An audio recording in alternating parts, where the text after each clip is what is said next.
Call centre industry में अक्सर startup fail हो जाते हैं और स्टार्टअप फेल होने का एक मेजर रीज़न ये होता है कि उनके पास डायरेक्ट बायर्स या फिर डायरेक्ट क्लाइंट्स नहीं होते। अभी डायरेक्ट बायर्स वो होते हैं जो आपकी बेसिकली सेल्स खरीदेंगे। फॉर एग्जांपल अगर आप सोलर का काम कर रहे हो तो जाहिर है वो सोलर की जो लीड्स या ट्रांसफर्स आप जनरेट कर रहे हो खरीदार भी तो होना चाहिए ना, तो जिसको आप बेचोगे वो समझे बायर हो गया।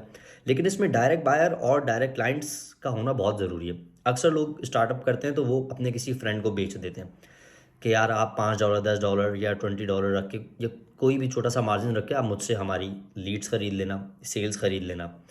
अब इसकी बेसिस पे वो अपना काम स्टार्ट करते हैं। ब्रोकर्स को जब आप बिजनेस देते हो ना तो आपने एक चीज़ ध्यान में रखनी है। देखो, ब्रोकर की कोई भी चीज़ स्टेक पे नहीं लगी हुई।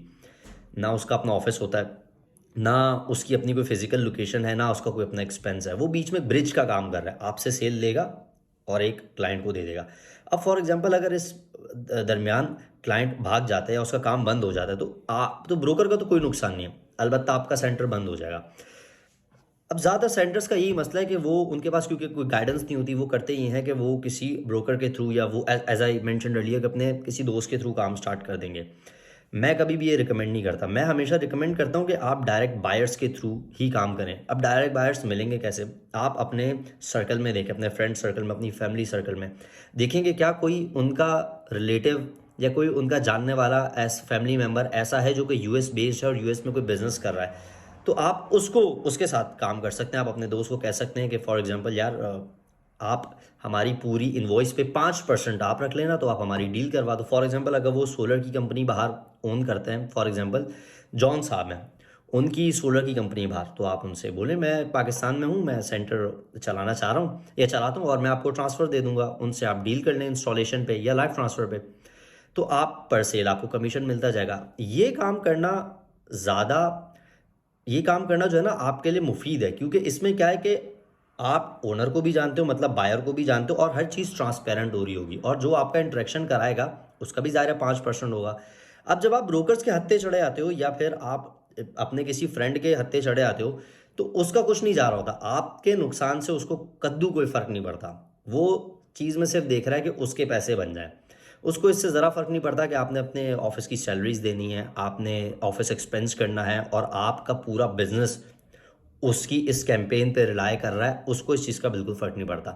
दूसरी बात, ज़्यादातर जो सेंटर ओनर्स हैं उन बेचारों के अपने हालात इतने ख़राब होते हैं, वो आपको क्या स्टेबल कैंपेन देंगे? अगर कोई 2-3 साल से या 4 साल से या 5 साल से इंडस्ट्री में काम कर रहा है और अभी तक बाइक पे ही घूम रहा है, क्योंकि इस इंडस्ट्री में क्या है कि अगर आपके पास पैसे आते हैं तो आप अपने आप को अपग्रेड करते हो, ज़्यादातर लोग यही करते हैं। तो अगर वो अपने आप को ही अपग्रेड नहीं कर पाया, उसकी बाइक का चेन स्पॉकेट ठीक नहीं है, उसके पास वो ठीक कराने के पैसे नहीं है, व्हाई डू यू थिंक कि वो एक अच्छा कैंपेन प्रोवाइडर है, वो आपको कैंपेन दे देगा और आपके पैसे बन जाएंगे? उस बेचारे के खुद नहीं बन रहे, वो खुद बेचारा रोल रोल के मांगे तांगे के पैसों से रेंट दे रहा है, एम्प्लॉयज़ की सैलरी खा रहा है। वो कैसे चलाएगा? आप वो मतलब वो कैसे एक प्रॉफिटेबल बिजनेस आपको करवा के दे सकता है?